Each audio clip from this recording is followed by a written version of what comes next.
بسم اللہ الرحمن الرحیم. السلام علیکم. میرا نام منیب فاروق ہے اور آپ دیکھ رہے ہیں منیب فاروق آفیشیل یوٹیوب چینل. آپ سب سے ایک تو معذرت کرنی ہے, صبح ٹیکنیکل کو پرابلم تھا جس کی وجہ سے ہماری وہ ویڈیو صبح جو اپلوڈ ہوئی اس کی آڈیو کا کوئی ایشو تھا. آپ سب کا شکریہ کہ آپ نے اس کو فوری طور پر پوائنٹ آؤٹ کیا, پھر ہم نے اسے ریکٹیفائی کیا. جو خبریں ہیں جی وہ بڑی دلچسپ ہیں, اور وہ خبریں جن کے بارے میں بہت غلط فہمی پھیلائی جا رہی ہے, جھوٹ پھیلایا جا رہا ہے, آپ کو حقائق اور سچی باتیں بتائیں گے. ایک تو جی بہت ٹویٹر کے اوپر چل رہا ہے کہ جو ایک بڑے نامی گرامی سنگر ہیں جنہوں نے گایا تھا رولتے گئے ہیں پرچاس بڑی آئی ہے, یعنی ملکو صاحب, ان کو گرفتار کر لیا گیا ہے. اور انہوں نے کوئی پی ٹی آئی یا قیدی نمبر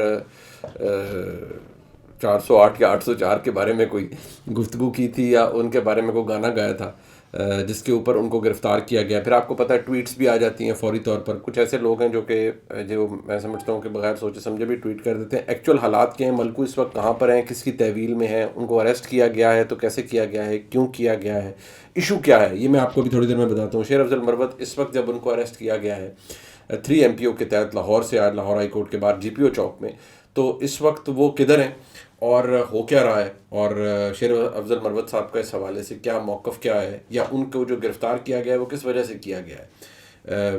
میں نے اس حوالے سے کچھ نشاندہی آپ کو پہلے بھی کی تھی, لیکن میں آپ کو بتاؤں گا. دوسری بات یہ تھی, جو تیسری بات انفیکٹ سب سے اہم ہے, وہ یہ کہ آپ کیا وقت پھر آ گیا ہے کہ حالات ایسے پیدا ہو گئے ہیں, واقعات ایسے پیدا ہو گئے ہیں جن کی وجہ سے آپ الیکشن کو فی الحال ٹاٹا بائی بائی کر دیں, یعنی گڈ بائی کر دیں, یا کم از کم ڈیلے آپ کو نظر آ رہا ہے کہ وہ الیکشن میں ہونے جا رہا ہے. کیا ایسا ہونے جا رہا ہے, کیا ہو رہا ہے, یہ میں آپ کو ابھی تھوڑی دیر میں بتا دوں گا. شوکت عزیز صدیقی صاحب, ان کو عدالت نے بھی جب آج وہ تھے تو ان کو کہا گیا کہ جی آپ فریق بنائیں, باقیوں کو بھی, بہت سے لوگوں کو. عدالت میں جو ہوا وہ آپ کے سامنے رپورٹنگ بھی ہوئی. اب انہوں نے استدعا کر دی ہے کہ جنرل فیض حمید صاحب, جو کہ سابق سربراہ اس وقت ISI کے, جب DGC تھے جب شوکت عزیز صدیقی صاحب کو ان کے عہدے سے ہٹایا گیا, اور جب شوکت عزیز صدیقی صاحب نے بتایا کہ ان پر کیا دباؤ تھا ان کا, انہوں نے سابق آرمی چیف جنرل باجوہ صاحب کو, اور کچھ 2-3 بریگیڈیئرز ہیں ریٹائرڈ ہیں, ان کا بھی ذکر کیا ہے کہ جی ان کو بھی اس میں نامزد کریں, اور ان کو بھی فریق بنایا گیا, نامزد نہیں فریق بنایا گیا, کہ جی ان سے بھی جواب لیا جائے. اب ہاں ٹھیک ہے, پتہ لگ جائے گا. باقی ایاز امیر صاحب کے صاحبزادے جو شاہ نواز صاحب ہیں, ان کو سزائے موت سنا دی گئی ہے. 10 لاکھ روپے جرمانہ ہے. سارا انعام قتل کیس, یہ پچھلے سال ہوا تھا, اور تقریباً 1 سال اس کا ٹرائل چلا. آپ دیکھ لیجئے فوجداری ٹرائل میں کتنا ٹائم لگ جاتا ہے, اور جو ڈیلیز ہیں بیچ میں سب کچھ. بہرحال ان کو آج سزا سنا دی گئی ہے. اب ظاہری بات ہے وہ اپیل میں کریں گے, جائیں گے, لیکن جو لواحقین ہیں ان کے لیے آج کم از کم ایک بیٹی تو ان کی چلی گئی, لیکن یہ ہے. ایاز امیر صاحب ایک پڑھے لکھے شخصیت ہیں, پڑھے لکھے آدمی ہیں, میرا اور ان کا علاقہ بالکل ایک ہے, لیکن ایک انفارچونیٹ انسیڈنٹ تھا. اور بڑی اگر دیکھا جائے تو ایاز امیر صاحب کا جو بیک گراؤنڈ ہے وہ ایک بڑے قابل آدمی ہے, لیکن جو بیک گراؤنڈ ہے ان کی فیملی کا وہ ایسے ہی اندوناک واقعوں سے بھرا پڑا ہے, یا کم از کم میں یہ کہوں کہ اس کے اندر ایسے واقعات ہوئے ہیں جو وہاں کے لوگ ہیں, جو جسے کہتے ہیں نا وڈ وڈیرے بزرگ جو ہیں, وہ جو بتاتے ہیں وہ بھی بڑے انفارچونیٹ ہیں. تو ایاز امیر صاحب کے لیے یقینی طور پر بحیثیت ایک باپ بڑی تکلیف دہ چیز ہے کہ انہوں نے اپنے بیٹے کو, ان کے بیٹے سے یہ جرم ہوا اور وہ جرم ثابت ہوتا ہے. ذرا اس پہ بھی بات کر لیتے ہیں. سب سے پہلے میں آپ کو بتا دیتا ہوں جی کہ اس سے پہلے کہ میں آپ کو بتاؤں ملکو کہاں ہے اور کس تھانے میں ہے, ان کے ساتھ کیا ہوا ہے, شیر افضل مروت صاحب کی اس وقت پوزیشن کیا ہے, اور آگے کیا ہونے جا رہا ہے. سب سے پہلے تو میں آپ کو یہ بتا دوں جی کہ الیکشنوں کو کیا ہونے جا رہا ہے. دیکھیے, کچھ دن پہلے میں نے ایک ولاگ کیا جس کے اندر میں نے کہا کہ جی کتنی ٹرانسپیرنسی ہوگی. میں نے پوائنٹ آؤٹ کیا تھا, جس کے اوپر بہت سے لوگوں نے بغیر سوچے سمجھے, بغیر ولاگ کو سنے, بغیر علم کے, بغیر تحقیق کے اس کے اوپر ٹویٹیں جڑ دیں. اور میں نے جو بتایا تھا, آج PTI نے میرے موقف کو انڈورس کیا. عدالت میں PTI گئی, اور PTI کے جو عمیر خان نیازی صاحب ہیں, وکیل ہیں, انہوں نے یہ پٹیشن فائل کر رکھی تھی عمیر خان نیازی نے, اور انہی کی پٹیشن کے اوپر آج عدالت نے وہ نوٹیفیکیشن سسپینڈ کیا ہے جس نوٹیفیکیشن کے تحت جو آپ کی بیوروکریسی ہے, سول بیوروکریسی, اس میں سے DROs اور ROs ان کو سلیکٹ کیا جانا تھا, اور ان کو ڈیوٹی دی جانی تھی الیکشن 2024 کے اندر. ان کی ٹریننگ آلریڈی الیکشن کمیشن کروا رہا تھا. اب جو دلائل دیے گئے وہ یہ تھے جی کہ ملک میں جو نظام ہے وہ درم برم ہے, لیول پلینگ فیلڈ نہیں ہے, PTI کے پاس نہیں ہے. تو آج جناب علی باقر نجفی صاحب بڑے سینئر جج ہیں لاہور ہائی کورٹ کے, انہوں نے یہ معاملہ اب لارجر بینچ کے لیے chief justice Lahore high court کو بھجوا دیا. لیکن جو اس کے اندر کہا گیا ہے وہ آپ سنیں گے تو آپ حیران رہ جائیں گے. انہوں نے کہا ہے کہ انڈاؤٹڈلی یہ بغیر کسی شک کے جنرل الیکشن کا ہونا بہت ضروری ہے، لیکن اس غریب عوام کے اربوں روپے لگ جاتے ہیں اس کے اوپر. اور انہوں نے یہ لکھا ہے کہ ان دا پریزنٹ سیناریو، آج کے حالات کے اندر جنرل الیکشن میں not give the desire results, یعنی کہ یہ وہ مطلوبہ نتائج نہیں ملیں گے اس سے الیکشنوں کے جو کہ پاکستان میں جمہوریت کے مستقبل کے لیے ضروری ہیں اس ملک میں. یہ کورٹ نے لکھا ہے، اور کورٹ نے یہ بھی لکھا ہے اپنے اس آج کے سماعت کے اندر کہ آن اے فیکچوئل گراؤنڈ، یعنی کہ حقائق کی بنیاد پر the apparent absence of a level playing field for the political party of the petitioner کی پولیٹیکل پارٹی کون ہے؟ P T I. وہ عدالت میں وہ لکھ رہی ہے عدالت کہ جی جو واضح طور پر نظر آ رہا ہے کہ جو پٹیشنر کی جماعت ہے پی ٹی آئی، اس کے پاس لیول پلینگ فیلڈ نہیں ہے، اور اس کو بہت سے پرابلمز ہیں، اور پھر انہوں نے بڑی لمبی باتیں لکھی ہیں. اب دیکھیں ہوگا کیا. اب انہوں نے کہا ہے جی کہ یہ لارجر بینچ میں چلا جائے، اللہ کرے لارجر بینچ جلدی بن جائے اور چیف جسٹس صاحب خود ہی الیکشن کمیشن ایکٹ کے تحت غالباً سیکشن 50 ہے اس کا، کہ وہ کہہ دیں جی کہ ہم ڈسٹرکٹ جوڈیشری سے ہم آر اوز اور ڈی آر اوز دے دیں گے الیکشن کمیشن کو، تاکہ یہ کام جلدی ہو جائے. اگر اس میں ڈیلے ہوا تو پھر آپ دیکھ لیجئے گا کہ الیکشن میں کوئی پتہ نہیں، کوئی ڈیلے ہو جائے. ہاں اب پی ٹی آئی اور پی ٹی آئی کے اوپر پی ایم ایل این اور پیپلز پارٹی، وہ انہوں نے فوری طور پر اعتراض کیا کہ جی یہ سب کچھ کر کے پی ٹی آئی نے ڈیلے خود کرنے کی کوشش کی ہے الیکشن کو، اور پی ٹی آئی رائے فرار اختیار کر رہی ہے الیکشن سے، کیونکہ پی ٹی آئی کو پتہ ہے کہ ہم اس وقت الیکشن کے جو حالات ہیں ہم جیت نہیں سکتے. لیکن اس سے آپ دیکھ لیجئے کہ الیکشن کیا وقت پر اب ہو پائے گا. آج میں چاہتا ہوں ہم دسمبر کے وسط میں کھڑے ہیں، تو دسمبر کے وسط میں آپ کے پاس صرف ایک جنوری کا مہینہ ہے اور 15 دن ہی ہے. 8 فروری کو تو الیکشن شیڈیولڈ ہے، تو پھر آپ کا الیکشن کہاں جائے گا، کیسے ہوگا، کیا اتنی دیر میں یہ ہو پائے گا؟ یہ ایک بہت بڑا سوال ہے. تو اب آپ کو یہ ذہن میں رکھیے کہ الیکشن شاید آپ کو ڈیلے ہوتا ہوا نظر آئے. میں دوبارہ کہتا ہوں کہ میں چاہوں گا کہ میرا یہ اندازہ غلط ثابت ہو اور الیکشن وقت پر ہو، لیکن حالات ایسے ہی ہیں جی. آپ نے دیکھ لیا کہ فی الحال اسٹینڈ اسٹل پر آ گئی نا. جن کی ٹریننگ ہو رہی تھی، جنہوں نے ریٹرننگ افسر اور ڈسٹرکٹ ریٹرننگ افسر بننا تھا، ان کی ٹریننگ رک گئی ہے، نوٹیفیکیشن معطل ہو گیا ہے. عدالت نے کہا جی بڑا بینچ سنے گا. اب بڑا بینچ کب بن کے کب سنے گا؟ کیا جو ضلعی عدلیہ ہے، ڈسٹرکٹ جوڈیشری آپ جسے کہتے ہیں، ماتحت عدلیہ جو ہوتی ہے، جو ہائی کورٹس کے نیچے آتے پرفارم کر رہی ہوتی ہے، کیا وہ جا کر فوری طور پر یہ کام کرے گی؟ ان کو یہ فوری طور پر حکم دے دیا جائے گا چیف جسٹس صاحب کی جانب سے؟ ابھی اس کے بارے میں کوئی نہیں بتایا گیا.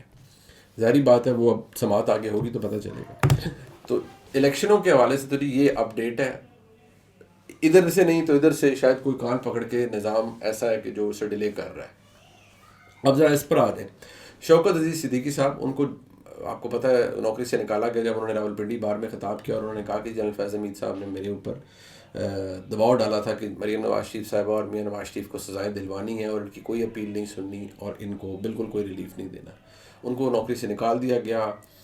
اب انہوں نے عدالت سے رجوع کر رکھا تھا، سال سے ان کی پینڈنگ پٹیشن تھی. اب وہ سماعت کے لیے مقرر ہوئی، چیف جسٹس صاحب کے سامنے بھی وہ آج ان کے وکلاء گئے، سب کچھ ہوا.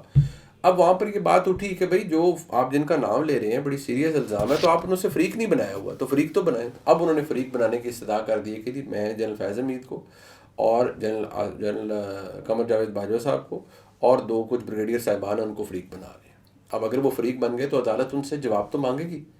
پھر بے شک بحثیت ایک بے شک بذریعہ ایک وکیل کے فیض حمید صاحب کو جواب تو دینا پڑے گا کہ جی کیا صورتحال. وہ جھٹلائیں گے، کہیں گے ایسا نہیں ہے، کوئی ثبوت ہے تو دکھا دیں.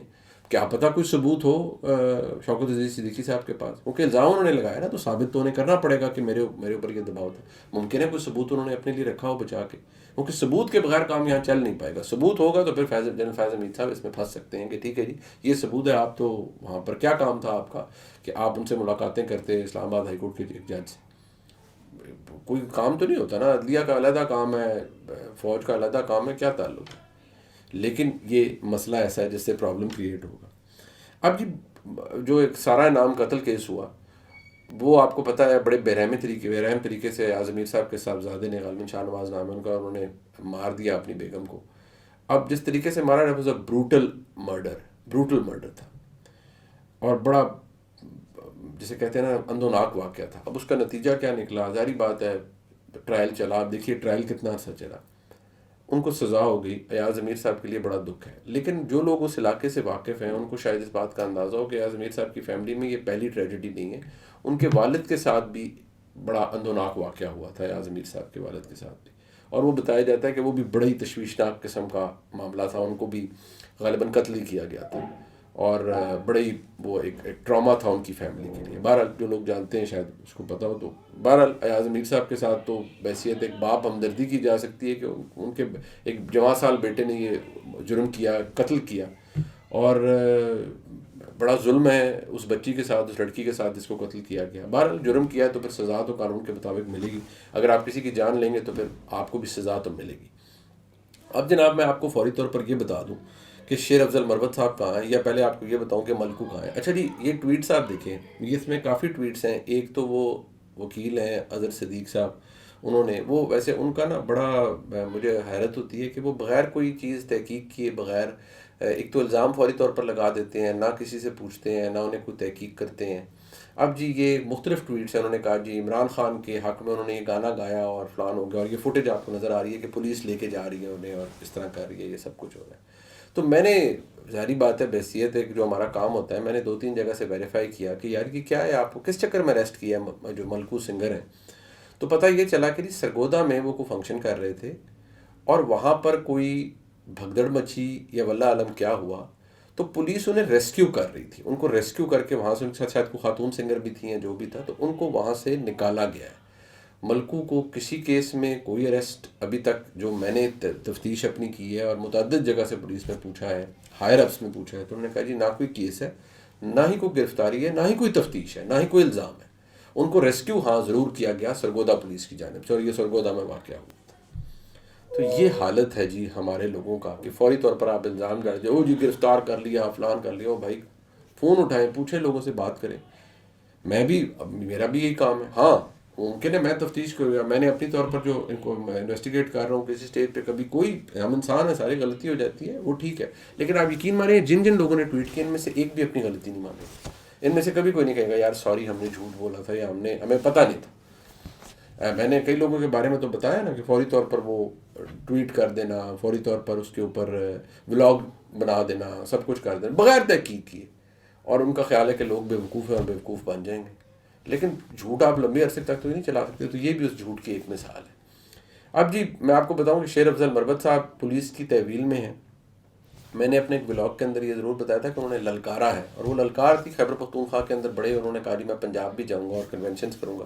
دیکھیے کنونشن کرنا، جلسہ کرنا ان کا قانونی حق ہے، اور انہیں کرنا بھی چاہیے.